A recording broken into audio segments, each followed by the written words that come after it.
Carroll bringing it forward. Thompson's making the run. Carroll hangs on to it though. Still Davy Carroll. Could go all the way here. Oh, what a goal!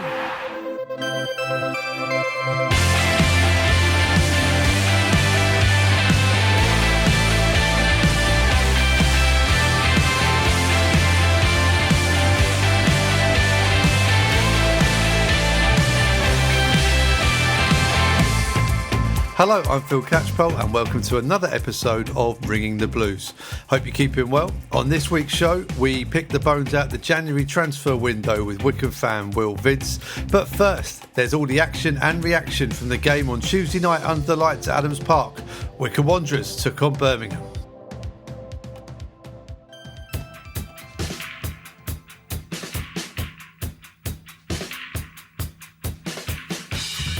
The Chairboys were looking to bounce back from a heavy defeat at Brentford on Saturday and get a much-needed 3 points at Adams Park against Birmingham City. Aitor Karanka's men were hovering just above the relegation zone as they came into the game, so this was a great opportunity to get some points on the board. Here are the highlights from Tuesday evening. Well, it's been quite a week in Albert Square on BBC One as Pat and Peggy went head-to-head. Frank and Roy go bumper-to-bumper. Unmissable. EastEnders.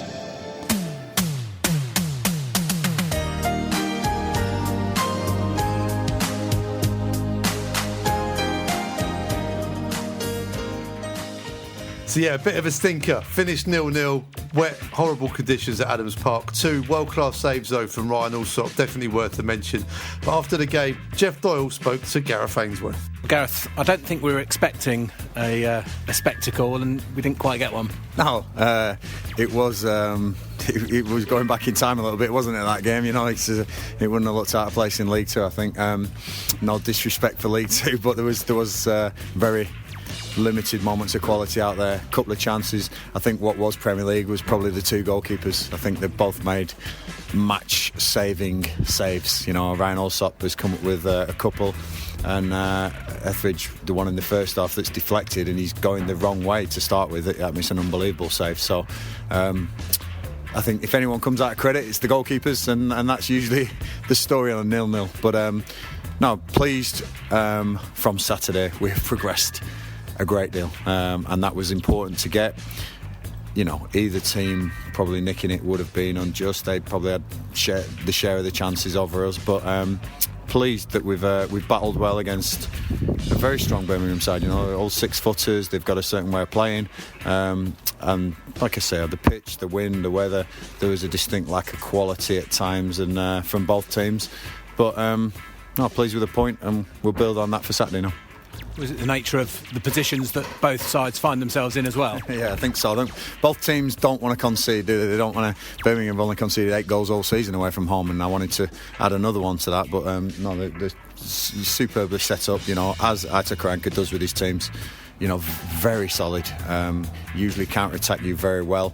The boy Bella on the left side, I thought, was a real match for Jack Grimmer. Did really well. But at times as well, we had Fred, who was always a threat. When Bale come on, I thought we got more of the ball forward. But no, we're really pleased with the progression from Saturday. And if we can progress again this Saturday, then that will be a victory. But you know, we've got 5 games coming up now that in and around us, all the teams. You know, Wycombe in the Championship, we celebrate every point and every goal, and that's tonight is a point. So I'll be happy on that one. Decent debut for Peter. Yes, I thought he gave me exactly what I thought he would. He's got pace, he's got a bit of calmness, he's got quality on the ball. Going to be a good challenge for Jacobson, without a shadow of a doubt. You know, and I think with only 1 training session under his belt. And Namdi Offerball has not even had one yet, so there's 2 there who have come in and given me what I thought they would, and I know there's more to come from both. But Jordan, yeah, really pleased, and he'll be very pleased with the clean sheet. There was very little coming down his side from crosses and challenges. But like I say, I think Bella's probably their better winger, and he was very lively. But Jack again, consistent for us this season. So no, pleased with the back 4. Wish we could have nicked a 1-0, but it wasn't to be. in important, tough games like that where you just want to try and nick a win, is it difficult when you have to try and work out whether to stick or twist and what you do as far as substitutions are concerned? Yeah, of course. I think Uchi and Admiral have done really well and tired a little bit, and I think they probably set up to deal with Uchi quite well. So you stick Bale on, and there's a whole different problem there, and a vast amount of experience as well. So Bale probably won his majority of flicks, but Uchi's been fantastic for us this season. He's a revelation, and there's more to come from him. Scotty, I thought maybe the pacing behind would get us in. Nearly did a couple of times, but these defences are a lot more solid in the Championship. We're going to have to make sure we stick our chances in when we get them. It was a tough game, and hopefully we can build on it for Saturday. Like I say, it's going to be a tough run of games now, but that's the Championship. The sending off, they'll say that it was similar to the one that Grimmer did, but there seemed to be more force in it. Yeah, I thought it was very similar to Jack's, but I think the speed of the tackle, the speed of Fred, has probably made it look bad. I don't know. I'll have to see it again on video. And then my quandary was, with 5 minutes to go, with injury time going up, do I open up and go 4-4-2 and try and exploit the extra man? I think if it had been 10 minutes earlier, I think we'd have changed formation. But with 5 minutes to go, the last thing after Saturday was, I didn't want to get beat off 10 men. Well, that would have put us lower than a snake's belly. So we're happy with the point. Like I said, it's a progression, and I've got some fresh legs for Saturday as well. Whether I use them or not, we'll see. But pleased with where we are, and had a great window. Long-term planning at this club is looking good. Hopefully we can get points on Saturday.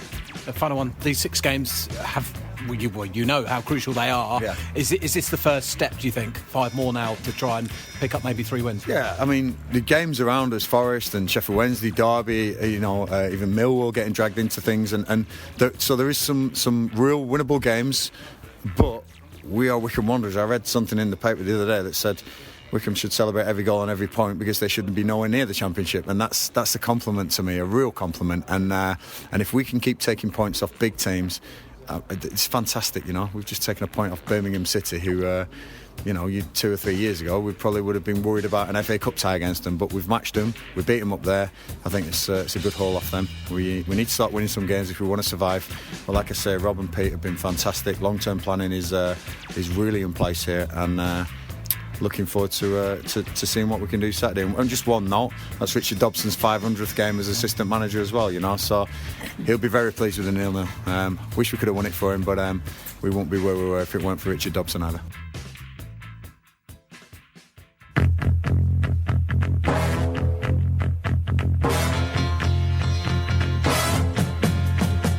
Not one for the purists then, I think it's fair to say. Some Wycombe fans frustrated by the performance and the result. Well, here's what the Birmingham fans had to say about the game. Jeff Lynn's hair.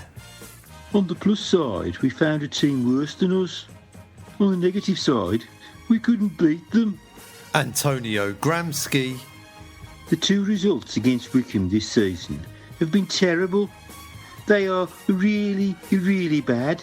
And if we can't score enough goals against a team that is the worst in the division by a country mile, we are in deep trouble. Number 166. We did not play Wycombe tonight, and the only way we were going to score was by crossing the ball from deep and hoping it fell to one of our players in the box. There was no intent to try to create through good football and good movement off the ball. We are definitely going down. Karanka is the worst manager we've ever had. I'd rather have Lee Clark. Salad Dodger. Dreadful management. Wycombe were abysmal, and yet we struggled against them. Karanka didn't try to win the game. He played not to lose. No plan B. Instead it's, let's just hope we don't concede. We didn't need a back 4 tonight. We could have gone to a back 3 against that lot. We are a pitiful team presently. No spark, no passion, no quality. Blue Nose Allen. We've just watched 2 of the 3 relegated teams this season. That was total crap from the Blues against the worst team in the Championship. How much longer can this idiot steal a living masquerading as our manager? LH4. I've stuck up for Karanka against the people calling him a negative coward. But I don't know how we can come to a bottom of the league Wycombe, who are missing a number of key players and conceded 7 a few days ago, and play Duke up front on his own for 90 minutes. Karanka's game management is utterly shocking. Blueverst. A bolder manager wins us that game, as Wycombe offered absolutely nothing in the second half. Mind you, their keeper had the game of his life. 2 brilliant saves. Halcyon. 2 great saves from their keeper. 2 penalty decisions that look certs. Several shots just past the post. A sending off for us, but a yellow card for them for a similar foul. When you're down, things just don't go for you. It all could have been so different. Worcester Blue. Wycombe have taken exactly a quarter of their points off us this season. Sorry, but Karanka out.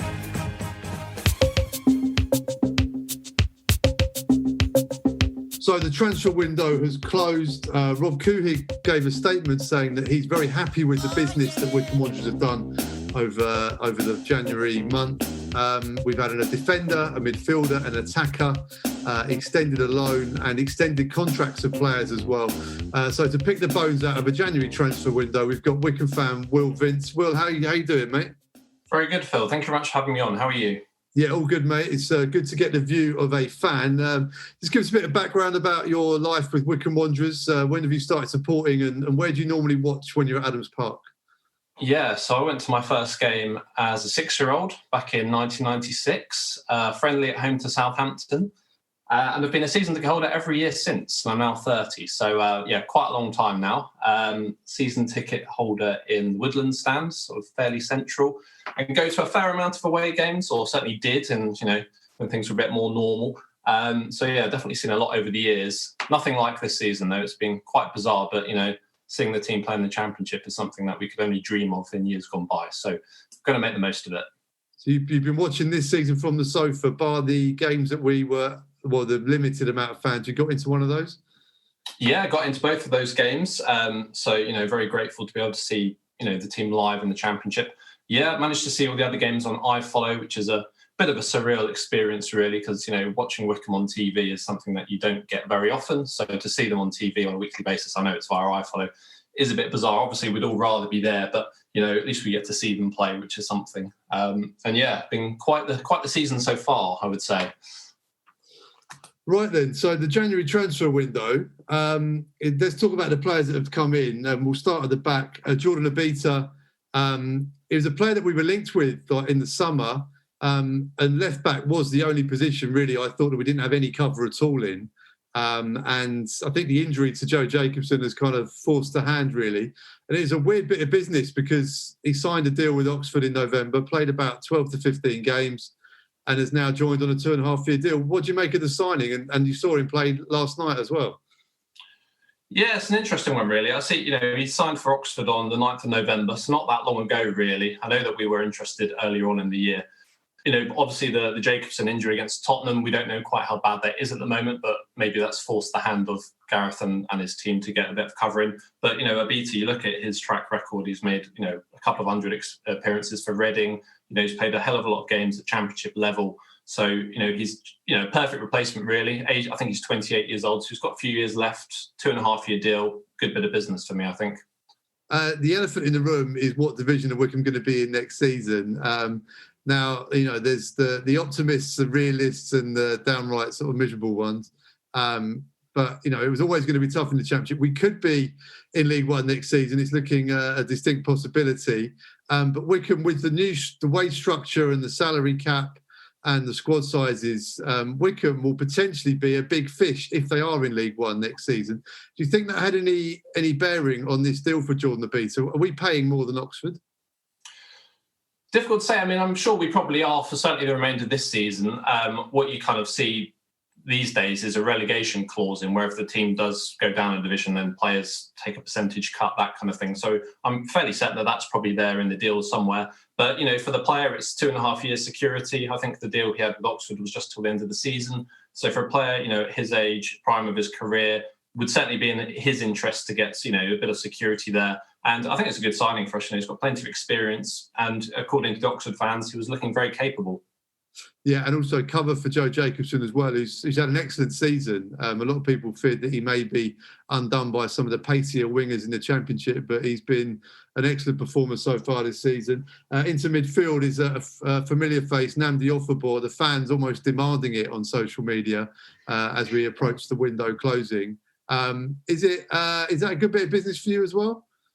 I think so, yeah. I mean, he had a bit of a rusty start last night, but you've got to remember that he's hardly kicked the ball all season.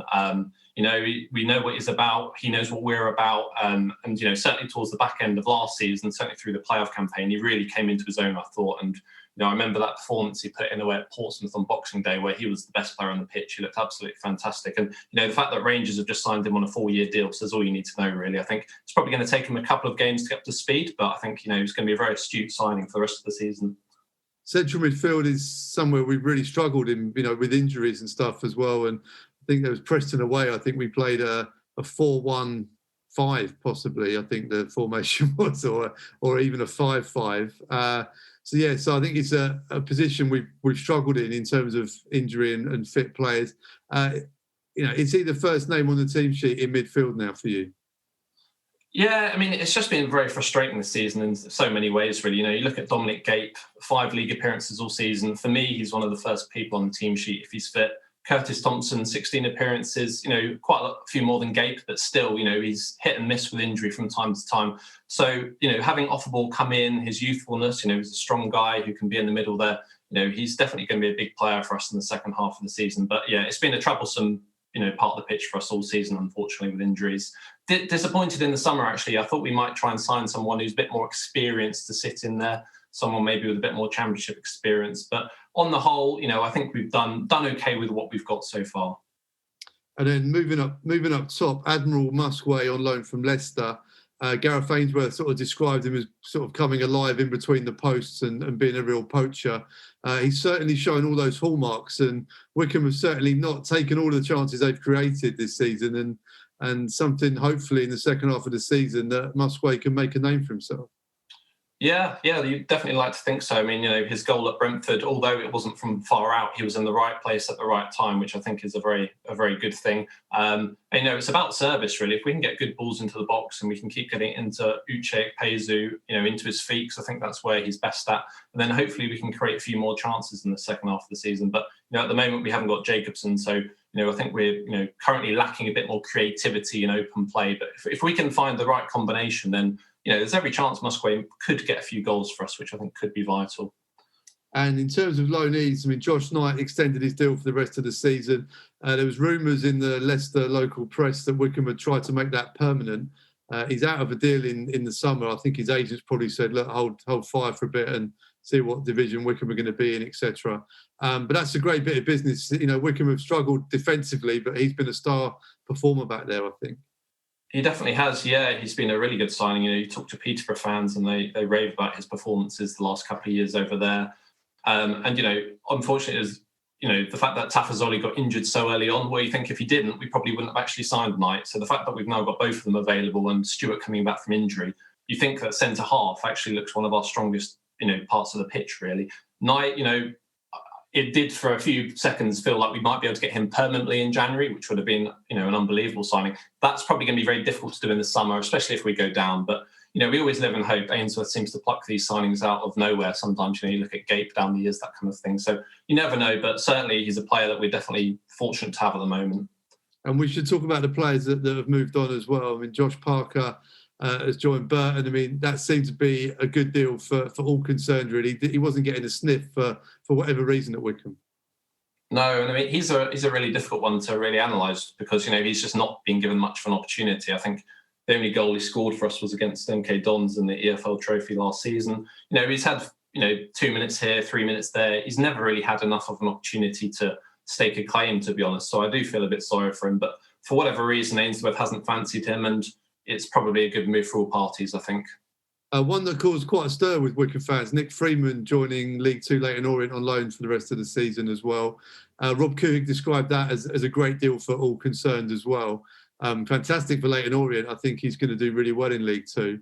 But Wycombe fans were saying, well, we lack creativity in midfield. Would we have been better keeping him and giving him more game time? Yeah, again, it's a difficult one. 77 appearances in 4.5 years. He's a player that's very easy on the eye. And I was looking at the report from the Orient Crawley game last night. Many people saying best player on the pitch by a mile, that kind of thing. So, he's a player with a lot of ability. Again, not really been given too many opportunities this season, which has been disappointing. He's got obvious quality. Whether he fits into the style of play that Ainsworth likes to go with, maybe that's the question mark, and maybe that's not, maybe that's why he's not been given that run of games. But he's got another year on his contract, I believe. So hopefully we haven't seen the last of him yet. David Stockdale yesterday joined Stevenage on an emergency loan. I think this is done sort of week by week outside of the transfer window. I mean, Ryan Alsop against Birmingham made 2 absolutely world-class saves in that game, the second one of which I thought he'd injured himself and thought, wow, the Stockdale was playing down the road in Stevenage and Ryan Alsop might be hurt here. But he finished the game and looked absolutely fine. But Alsop's been in great form, so it's probably a good move for Stocko to get some minutes. Yeah, I think definitely. And I think these, emergency loans, as you say, are a week-by-week basis. And the fact that I know Stockdale got an appearance last week against the Brentford B team, but he's not had much game time apart from that. And as you say, Alsop pulled off those 2 outstanding saves last night. And the second one, he looked like he might have to come off. So, Curtis Anderson would have got an opportunity, but, he's very inexperienced. So, getting Stockdale up to match speed, I don't think that's a problem at all. Right then, so we know what we've got. We know what Gareth has got to deal with in terms of his players and squad available to him. Last night against Birmingham, a lot of fans very frustrated that it wasn't a win. And, coming off the back of a 7-2 defeat as well, you could argue a clean sheet and a point was a step forward. Was it 2 points dropped for you last night? I mean, on the balance of play, I don't think it was, because I think Birmingham definitely had the better of it. They created those 2 good chances, which Alsop somehow kept out the goal. But, on paper beforehand, you look in Birmingham at home, it's a very winnable game. And obviously we went to St Andrews back in September, October time and beat them. They're a team who, similar style to us, Djukovic up front, they knock the ball up long, but they can play a bit. I don't know, last night was frustrating. I think we just lacked a bit of urgency, really. There was a lot. I know the conditions weren't the best. The pitch wasn't looking too great. And, we seemed to bypass the midfield quite a lot, play the ball long, and it wasn't really working for us. I don't think we utilised Ikpeazu like we could do. But, a point's a point. And after losing 7-2, it's not bad to keep a clean sheet, I don't think. We obviously don't know the situation with how severe the COVID outbreak was at Wycombe. I believe it was 2 players, and then because of the nature of the squad and how they kind of interact with each other, small training ground, etc., there might have been quite a few self-isolating, a few not being able to train. We just don't know what the implications were. Seeing people like Daryl Horgan on the bench, Gareth McCleary, a lot of fans screaming out that we were needing a bit of magic to unlock the door, but they remained on the bench for the whole game. Yeah, and that's it really. I think, McCleary and Horgan are probably 2 of our most creative players. I mean, they've got so much quality going in, but undoubtedly I think the COVID outbreak has, I don't know if confirmed if it's affected them, but clearly they're not match sharp at the moment. So, you can look back on last night and think, well, the players we had available that were fully fit, maybe that's the reason it turned out as it was. But, clearly those 2 are going to be big players throughout the rest of the season. I think, if we're going to get anywhere near getting close to surviving, they're going to have to play a key role, because without that kind of creativity and open play, it's looking quite difficult to see how we're going to carve out too many chances, to be honest. Huge games coming up then this month for Wycombe. I think the next 5 are all against teams in the bottom half of the table. Coming up, Nottingham Forest on Saturday. I mean, what would your sort of formation / strongest 11 be? I know Gape's probably going to be out injured as well, but who would you be looking at and what sort of system would you employ? Yeah, it's a difficult one, really. I think at the moment, Ikpeazu is the main man. I think he's looking like he's going to score goals. He looks like, the partnership with him and Musquet looks promising, I think. I think it's game by game, really. I think the next few, as you mentioned, are very winnable games. And I think if we're going to have any chance of staying up, we're going to have to get some serious points on the board in the next few weeks. I'd like to see Gape get back to fitness. He's had such a stop-start campaign so far. I think he's a big player, went up to speed. Curtis Thompson as well, and then obviously the latest signing in Offerball. So it's getting Stewart back in the team. I know that Tafazoli is a really good defender, so is Knight. I think Stewart's probably the best out of those three. And then Jacobson, his deliveries from corners and set pieces generally are, even at this level, you see keepers scrambling all over the place. So, getting everyone back fit is important, I think. And I think we've got the players to do it, but we're just going to have to get some wins on the board very soon. With you mentioned those three centre-backs and the fact that Jordan Abita can play anywhere down the left, do you ever see a point in this season where Wycombe are going to play maybe a 3-5-2? Yeah, I mean, it's an interesting one, really, because you look at it and you see those three centre-halves in Tafazoli, Stewart and Knight, and they're three of our best players. And there is an argument, especially if we're attacking with set pieces, corners, free kicks, to have those three up there is a hell of a threat, really, and wouldn't be particularly easy to defend against. So whether you've got the wing backs that want to play that system, I know Jacobson's obviously 34 now. Whether he wants to play that wing back kind of role, I don't know. Obviously, Abita gives you that option. So there is an argument to do that, and then you could maybe have Gape when he's back fit, sitting in front of the defence. I think that's a role that he does really well. And then maybe you can give Offerball a bit more license just to sort of bomb on, really. I think, his energy is going to be key into the back end of the season. So we've got options. I think it's just about getting a run of games where we've got a good amount of players fit and free of illness and injury and that kind of thing. We're going to need that luck that we didn't get in the first half of the season. Looking ahead, the contract extensions, Tafazoli's signed an extended deal. He's barely played for Wycombe, but when he has played, he's looked to be a good signing. David Wheeler, Curtis Thompson, Gareth McCleary. Is Rob Coohig already looking ahead to next season? I'm sure that these extensions have got those caveats in if Wycombe are in League One, but regardless of what division, the continuity to have those characters around is a good thing. Definitely, yeah. And I think that's a huge positive. If we were to go down, you look at the squad of players that we would have contracted for next season, it's strong. And I think it's certainly a lot stronger than the squad that we had last season when we got promoted. So it's absolutely only a positive. I think the key thing would be if we were to go down, how many of them we could keep over the summer. I know that in Rob's statement yesterday, he mentioned we'd already rejected a bid for someone. We don't know who that is. But clearly there'll be some players that might be of interest in the summer. So, if we go down, obviously I'm hoping very much that we don't, we should be in a pretty strong position, and financially off the pitch, the club's in, pretty strong fettle when you compare where we were a few years ago. I remember seeing you at trust meetings, Phil, where we were sort of looking for every penny and pound behind the curtains and that kind of thing. We're in a good situation at the moment off the pitch. Absolutely. Regardless of what happens this season, whether Wycombe stay up or go down, an Oxford fan was speaking to me the other day, was saying, would you rather be in League One? I think they've just won their 7 or 8 in a row. He said, well, I think we're much happier winning games week on week than getting beaten in the Championship. And my reply to him was that, well, actually, the extra money from TV for being in the Championship, with everything that's going on with the pandemic, I think has probably secured the future of Wycombe Wanderers for many seasons to come. So, yes, Saturday was hard against Brentford, but those days are few and far between. And Birmingham wasn't a lot of fun, if I'm being honest, but it's been a very good season, really, regardless of being bottom of the table. So, I think with the money and stuff, I think Wycombe, you're right, we're in a really good position. And if they are to go down, Wycombe potentially will have one of the biggest budgets in League One, which is just going to be hilarious to see how Gareth Ainsworth deals with that, because they're going to have to rewire him.